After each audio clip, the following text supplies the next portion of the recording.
Hey y'all, so I'm here real quick to do an update. It has been a while.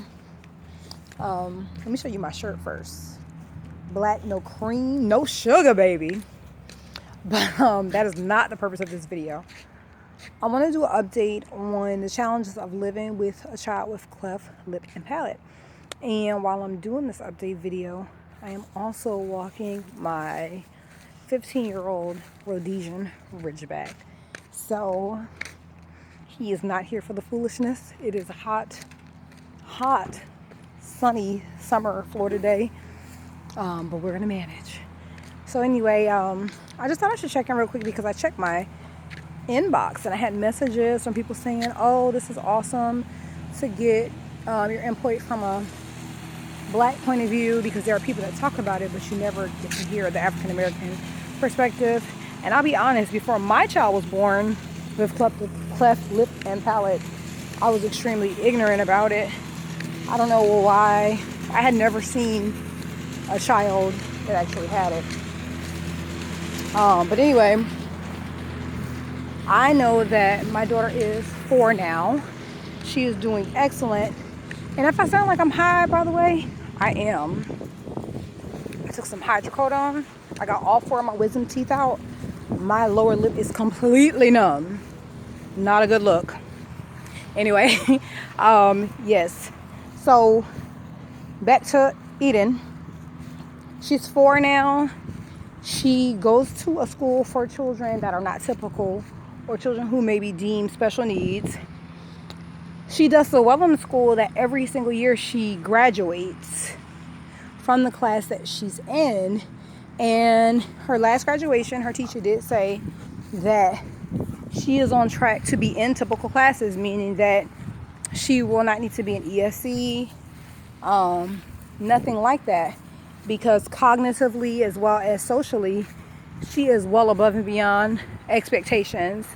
The only thing that kind of holds her back is her speech, and she's kind of short, but her speech, she kind of sounds like a 2 or 3-year-old because her palate did reopen after the second attempt to close it. So that has been a struggle for us in terms of progression with her speech, and it does hold her back just a little bit. But she does just fine. We understand everything she's saying. Her teachers understand what she's saying. Her classmates definitely understand what she's saying.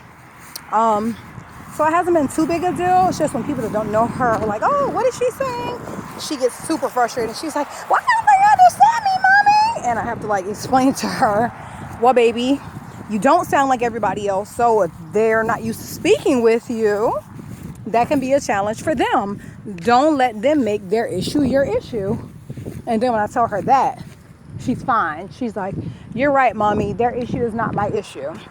So we're crossing I-4. Let me tell you how this dog crosses the street by himself because of my mom. That's neither here nor there. But anyway, I always tell her, don't let anybody make their issue your issue. Speak clearly, speak loudly, don't mumble, and you'll be fine.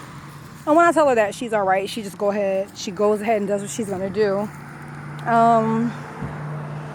She is very much the baby of the family. Like, we all baby her badly, and she just knows, like, she is the last of the Mohicans. There's nobody coming after her, so she takes full advantage of that. But I think it's adorable that she does that. She does really well. She can skip count by 2s, 3s, 4s, and 5s. I'm working on sight words with her. Of course, she knows all her colors. She can count to 100. Shapes are weird. She gets hexagon and octagon mixed up all the time. But apparently that's indicative of her age. And my older kids, I don't remember ever really trying to go over shapes with them, so I can't remember. But yeah, Eda's doing great. So for those of you who did ask for an update, she is awesome. The next time I do a video, it'll have her in it. She can give you her perspective of life with a cleft lip and palate. Her scars from her lip repair have actually healed up quite nicely. You can barely tell she ever had cleft lip repair. If you look really closely at her lip, you can tell. But I always tell her, if somebody stares at your lip too long, just tell them, "Hey, mind your business." And she will say it too.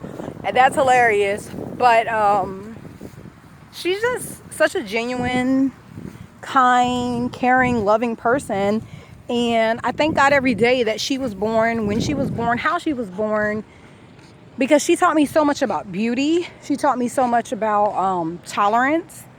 And she really taught me a lot about just, I don't know, really getting to know someone else's struggle. Because of her, I actually want to go back to school to be a therapist because, yeah, like, so many days I could have used so much therapy. Just a listening ear for all that I went through with her. People saying ignorant things, not understanding, just saying stupid things. What happened to her? Who did something to her? And I remember at one point she even said, "Mommy, who did this to my lip?" And I had to tell her, "God, like that's how you were born." And she was like, "Oh, okay." And I know she asked that because someone must have asked her, "Who did that to your lip?" And it's mostly just adults. Rarely have I ever had to explain to a child.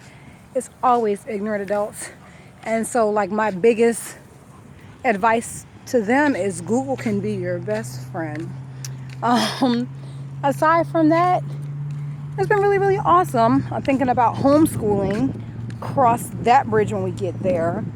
But for now, she's really benefiting from the socialization and the speech part of it. When she's around older peers who speak, typically it helps her. She comes home, blah, blah, blah, blah, blah.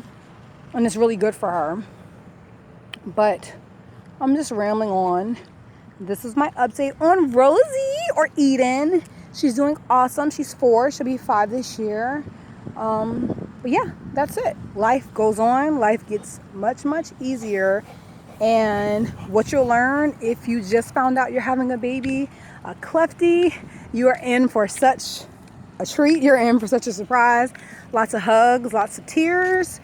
But it's definitely a wild ride worth taking. So I hope you enjoyed this update. Next time I do an update, it'll be with her in it because I think it'll be awesome to hear from her point of view. Thanks for watching.